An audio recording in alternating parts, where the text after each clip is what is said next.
నటుడు AP deputy CM Pawan Kalyan అరుదైన గౌరవాన్ని అందుకున్నారు. ఇప్పటి వరకు ఎవరూ ఇలాంటి గౌరవాన్ని అందుకోలేదు. సాంప్రదాయ జపనీస్ మార్షల్ ఆర్ట్స్లో అత్యంత గౌరవనీయమైన సంస్థలలో ఒకటైన సోగోపుడో కండ్రికై ఆయనకు ప్రతిష్టాత్మకమైన 5వ డాన్ను ప్రదానం చేసింది. అంతేకాకుండా ఆయనకు టైగర్ ఆఫ్ మార్షల్ ఆర్ట్స్ అనే బిరుదుతో సత్కరించింది. ఈ విషయాన్ని పవన్ కళ్యాణ్ క్రియేటివ్ వర్క్స్ తన హ్యాండిల్లో అధికారికంగా పోస్ట్ చేసింది. Pawan Kalyan martial arts journey అనే పేరుతో ఒక వీడియోను షేర్ చేస్తూ పవన్ అసలు మార్షల్ ఆర్ట్స్ ఎలా మొదలుపెట్టారు, ఎక్కడెక్కడ నేర్చుకున్నారు, ఎలా ఎదిగారు లాంటివన్నీ ఆ వీడియోలో పొందుపరిచారు. డైరెక్టర్ హరీష్ శంకర్ ఈ వీడియోకు వాయిస్ అందించినట్లు తెలుస్తోంది.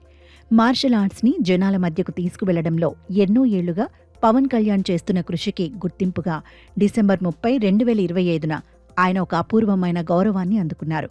భారతదేశంలో జపనీస్ మార్షల్ ఆర్ట్స్కి దారి చూపించిన ప్రొఫెసర్ డాక్టర్ సిద్దికీ మహమ్మద్ చేతుల మీదుగా పవన్ కళ్యాణ్ గోల్డెన్ డ్రాగన్ సంస్థ నుంచి టైగర్ ఆఫ్ మార్షల్ ఆర్ట్స్ అనే బిరుదును అందుకున్నారు.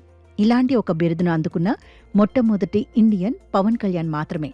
సోగోబుడో కండ్రికై సంస్థ ద్వారా 5వ డాన్ గౌరవాన్ని సోకే మరమత్సు సెన్సై నేతృత్వంలో టకేడా షింక్లాన్ సమురాయ్ పరంపరలో పవన్ కళ్యాణ్కి స్థానం కల్పించారు.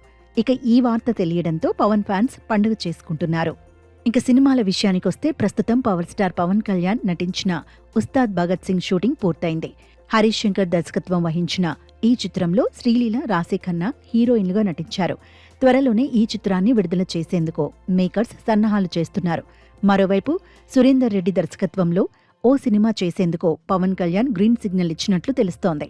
అయితే దీనిపై మేకర్స్ నుంచి అధికారిక ప్రకటన రావాల్సి ఉంది.